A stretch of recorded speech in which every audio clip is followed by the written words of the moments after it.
Hello and welcome. Over the coming weeks, I'm going to haiku and rank all of the Alien movies from worst to first. The Alien versus Predator movies will not be in this list. Those two will be haikued and reviewed possibly later on. These are the standalone Alien movies from what I think is the bottom all the way to the top. And some of you may be shocked, but this is the way I personally rank them. This is my personal opinion and my opinion only. It's not set in stone. It's not yours. Yours may be different, and that is entirely okay. If you want to rank them yourselves, feel free. Leave me a link if you record it, but keep the comments civil. And if you don't record it, just drop it in the comments below, your ranking of all the movies. Anything negative or mean or trolling will get deleted. With that said, let's get started with what I think is the 7th best movie in the franchise. And dare I say, most of you might agree with me on this one. And there will be spoilers, so let's get into it. If you haven't seen it, check out now and come back, just in case they're all spoilers. I try to keep them spoiler light, but who knows? I've seen it, so I don't know what really truly is a spoiler and what isn't. So anyways, notes start off like this. My least favorite in this series by far, it just doesn't work. There's too much going on in the script for this to be cohesive. At times, the dialogue is groan-worthy. Ripley feels mostly out of place, like she doesn't belong. She's a clone, so she has to act like one, but all you want is for her to be Ripley, but she's not, and she can't be that way. That just takes me out every time. I want my Ripley. I want her to be like Ripley. Ron Perlman is somewhat annoying with his one-liners. And speaking of one-liners, mostly they don't land. A few do, most don't. And then alien, hybrid, hallmark, cuteness, love monster at the end is laughable.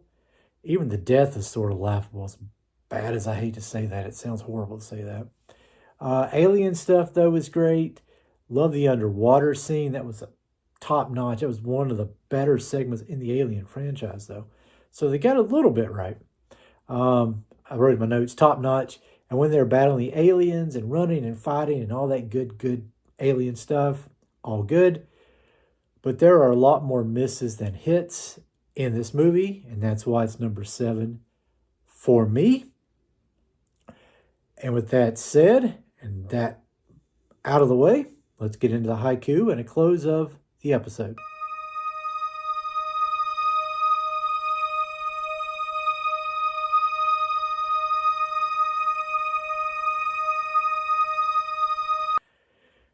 And that's my pick for the 7th in the series.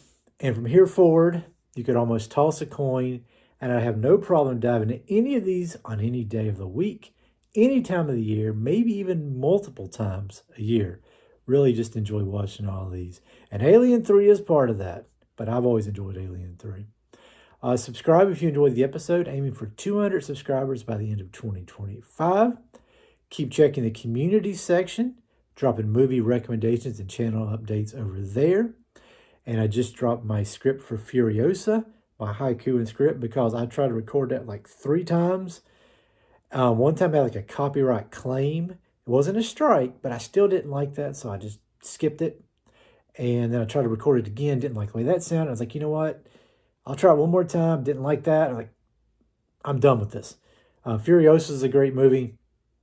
Check the community tab for my highlights for it and my haiku. And that's, like I said, a good section, good way to keep up with me and what's going on.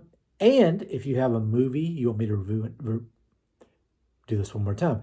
And if you have a movie you want me to review and haiku, drop it in the comments below. And drop some likes and help me feed that hungry, monstrous algorithm. Take care. Have a good one. And go watch some Alien movies and leave me a ranking below of what you think is the best in the series to the worst in the series. Take care.